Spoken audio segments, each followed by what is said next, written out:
Welcome to the Authority File, the academic library podcast from Choice, brought to you this week by Sage Publishing and Choice. I'm Bill Mickey, host of the podcast and the editorial director here at Choice, and this week I'm joined by Michael Carmichael, senior publisher for video at Sage Publishing, and Jeffrey Karpicke, a James V. Bradley professor of psychological sciences at Purdue University. Michael and Jeffrey have a fascinating tale to tell about how they came together to conduct a literature review and original research around using video in an educational context. Sage has been publishing video content for the last 3 years, and as the company committed further to the format, we wanted to learn more about how video is having a demonstrable impact on education and learning. But in order to do that, Michael knew that he and his team needed external expertise to understand some of the deeper research around the topic, which led them to Jeffrey, who is a cognitive scientist researching learning strategies.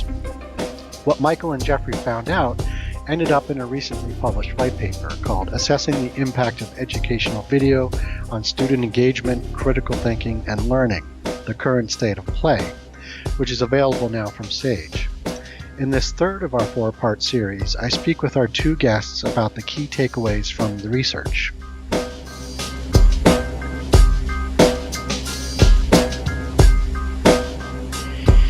You found that video seems to be fitting very well into higher education, particularly as a teaching and learning tool because of two major reasons. One is the learning environment itself is changing. But at the same time, video itself is influencing the changing practices of teaching and learning. And Michael, I'm wondering if you could just sort of expand on that concept a little bit. Yeah. So, I mean, we're seeing, so you have this changing learning environment, this changing higher education market, which is sort of allowing the increase of video to flow freely into that, I think. But then I think you're also seeing on the other side video having influence on the approach to teaching and the approach to learning. So it kind of is working in two ways. That's what we're sort of seeing through the literature, both in terms of conceptual and practical teaching and learning. So we've spoken earlier about the idea of the advent of the flipped classroom and blended learning. There's research that we've undertaken in our college division around the concept of the assignable video, which is kind of looking at how video concepts or video assets or pieces can really help cement conceptual understanding in short bites, and they're assigned to learning objects or learning objectives, and often integrated into learning management systems or to course delivery through perhaps through interactive e-books or otherwise, and how powerful they are and how preferred they are and how frequent that is being offered. So I mean there are ways in which sort of we're seeing teaching practices changing because of video, but also working the other way around. On the other side, with learning, I mean, what we're seeing is, I think, changing student behaviours, changing in some ways because of the generation of students, the sort of the advent of the net generation and so forth, the students coming through, but also how both course the learning environments they're studying in, but also the availability of all these multimedia materials is changing their habits of teaching, of learning, sorry. So there's this concept called ubiquitous learning, which is really about kind of learning anywhere at any time, and students' preferences for having a personalized learning environment, really being perhaps more in control of their learning and helping direct their own learning. And that might be both in the classroom or in a direct distance learning context. And we're seeing video actually having changes around attitudes to course engagement. And so actually studies are showing in some studies that, that actually where video is used, students' sort of participation within their learning is enhanced, and the wish to open up their textbook and be part of the class, and to feel more positively engaged with the objective of that class, and actually, to be part of it from beginning to end. So I think there's lots there. And then one of the other ways in which we've looked at kind of learning, which is something perhaps more for Jeff, is this idea of like where video or multimedia can actually impact on your cognitive load, your ability to take in and absorb lots of information. And I don't know if Jeff wants to say any more about that at this point. Yeah, certainly. So cognitive load is a pretty central idea in a lot of educational research right now. And it kind of means what it sounds like it means. If you can imagine, if you're trying to learn something new, it can be maybe a lot of new information, and it can kind of literally feel like you have a load on your head, on your mind, and that's right. Kind of what cognitive load is, when there's too much input to your cognitive system, and you're kind of struggling in a not effective way to suss that out and to learn from it. And there are some concepts that might be very effortful and difficult for students to learn just in general. And there's the possibility that presenting those concepts in a video format helps to reduce that cognitive load, helps to be a more effective way to convey that complex concepts that would otherwise be very cognitively demanding. Mm-hmm. And out of the experiments that you did in the context of this white paper itself, I mean, in terms of the use of graphics, I mean, did that have any impact on sort of that idea of that concept of cognitive load, or are you looking? Well, yeah, though that's a great question, and I don't know the answer to it because because we didn't really directly measure cognitive load. The results of the study were interesting. The effects that we got were on the small side, but they did favor the videos with the graphics versus the videos without the graphics. That means that the students thought that the videos with the graphics were slightly more engaging and more interesting. And they also did a bit better on the short answer test for the video with the graphics. And so you could attribute that to the graphics helping to alleviate perhaps some of the cognitive load that might be coming along with the concepts that the students are learning. Mm-hmm. And so even though the effects were a little, in my view, a little on the small side, it's a starting point. And Michael and I have talked about this a lot. I think this is very possibly the first experiment of its kind, using these kinds of authentic materials and looking directly at the role of these kinds of graphics. So it's nice that even in this first attempt, we moved the needle a little bit. And so, and I think we'll get to this later, but the question now is kind of, okay, how do you move the needle a lot? Right. What would you do that might really ramp things up? Sage Publishing has just released a new video collection on the Sage Research Methods platform called Practical Research and Academic Skills.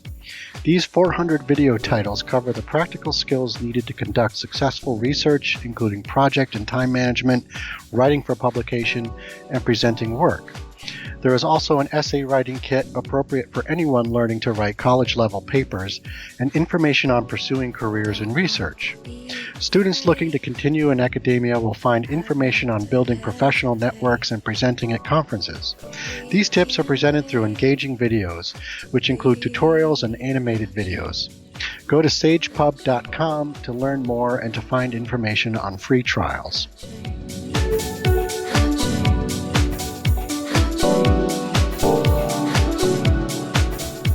Michael, what were some of the things that Sage specifically took away from the study? Any lessons that you learned, not just for publishers, but for instructors too, regarding integrating video into their classes and what to look for? Yeah, I mean, I think we took away huge amounts. I mean, first of all, there was a small effect on having graphics as part of your storyboard in video. But clearly, that has to be combined with other elements that are working well, like properly described learning outcomes and other things working. Right. And so in that light, I think we've learned that the research shows that there are some design principles on the best practices in video, which it goes. Yes, it is about graphics and visuals, but it's really about integrating the integration of, text-based content, visual materials and graphics, and, audio. And we've already, our global digital production team has sort of taken this research, and there's been sort of already multiple conversations around that, so its influence within Sage is already quite profound. And then the other thing was, one of the hypotheses, I suppose, from our end was at the beginning was around, Sage Publishing has a long-standing tradition of, trying to find the voices in the social and behavioral sciences and bringing them to life through the research, through journals or through their textbook publishing, and trying to give them that space to articulate through pedagogical research means their ideas, in an unfettered way. And I think with video, we try to apply the same things with our same, many of the same relationships, leading academics and leading teachers out there. And we internally we're using this term called the authentic voice as something that we felt resonated. It felt like it was capturing people's attention.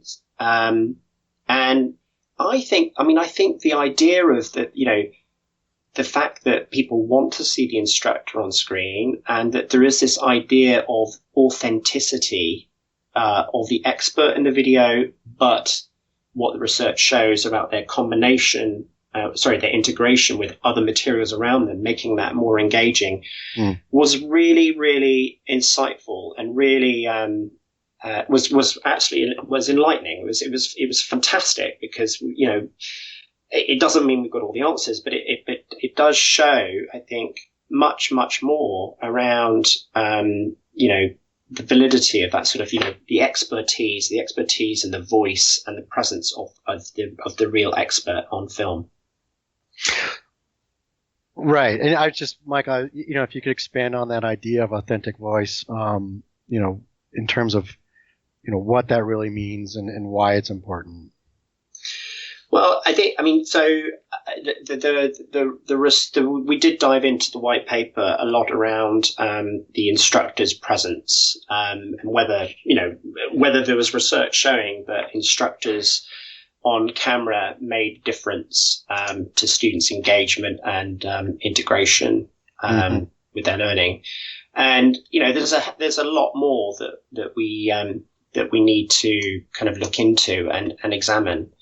But I think there was enough research there that showed that students appear to find videos which include that instructor's image, and certainly ones where they can really relate to the expertise of that instructor, to be more compelling and more engaging.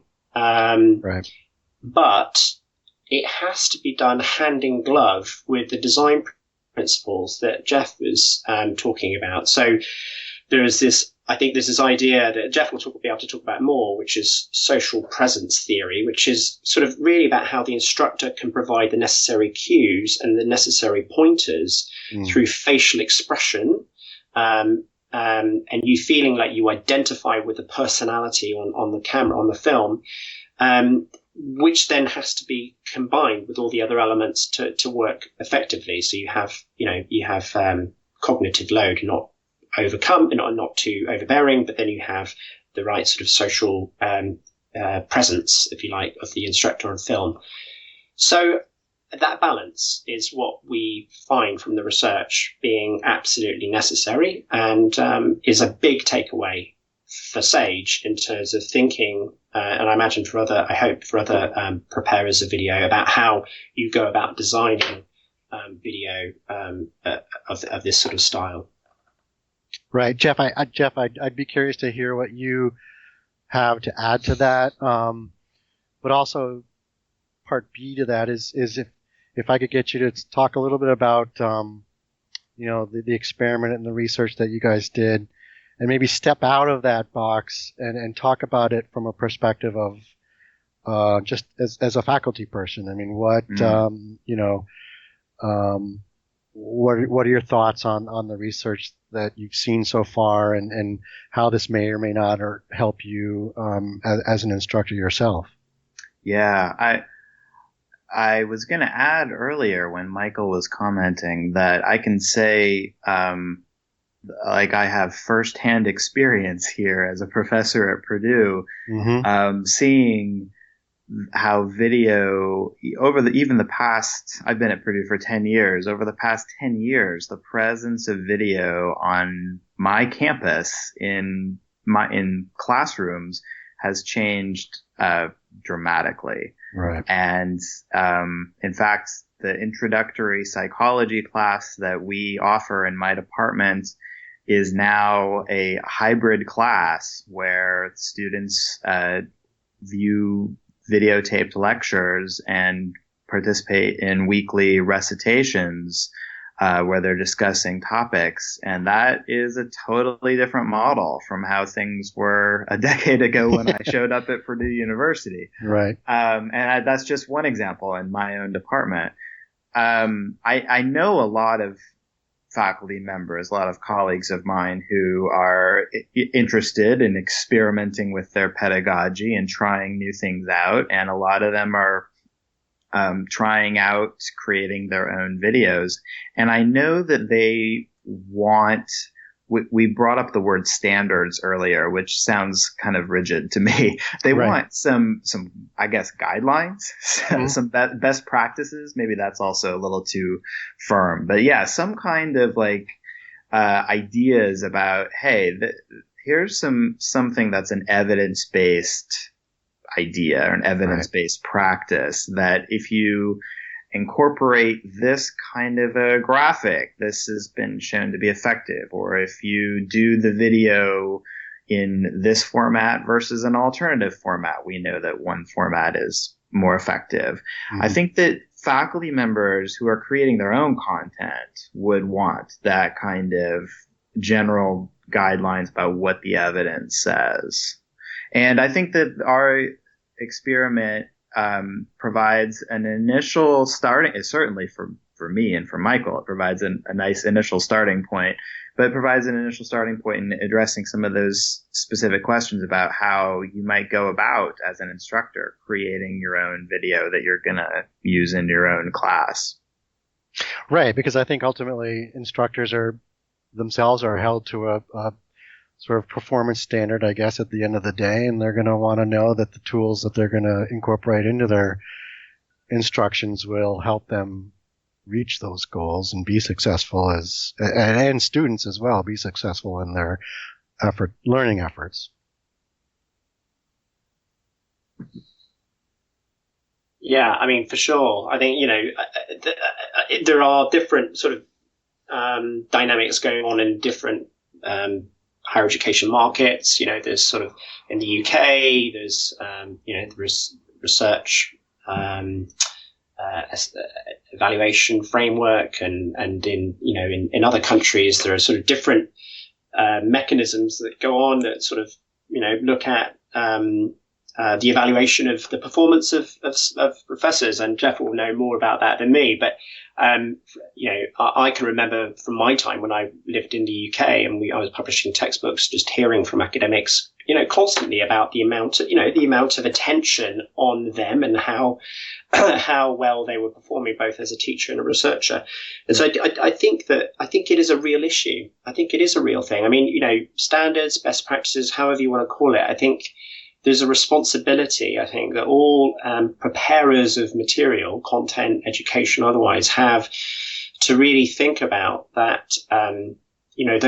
Those needs going on at the other end. The user needs from the point of view of students, yes, but I think this is there are other major stakeholders in this, which is those professors who, ultimately, our goal is to, they are gatekeepers. If a library wants to take our content, we want to make sure that they like our material enough that they recommend or assign it to video so that in the classroom, so they're watching it.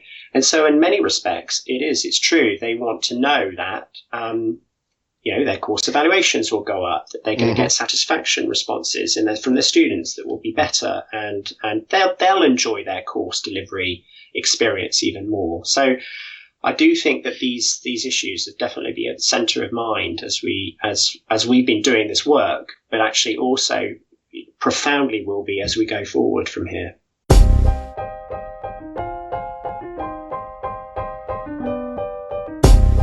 You just heard from Michael Carmichael, Senior Publisher for Video at Sage Publishing, and Jeffrey Karpicke, a James V. Bradley Professor of Psychological Sciences at Purdue University, who examined how video can be most successfully used as an instruction and research tool, which resulted in a white paper called Assessing the Impact of Educational Video on Student Engagement, Critical Thinking, and Learning, the Current State of Play. This concludes episode 3 of our 4-part series. This episode was brought to you by Sage Publishing and Choice. Be sure to join us for our final episode in this series, when we'll talk about new questions that arose out of the research and what new opportunities lay ahead for further discovery about how students and faculty can get the most out of video content. We weren't asking the specific questions that we addressed in the experiment that's in the white paper, and that experiment has led to a number of additional research questions that I think that Michael and I will end up tackling. You can search for and listen to all the episodes of The Authority File on your favorite podcast platform. You can also find all of our episodes on choice360.org. Just click on the librarianship drop-down.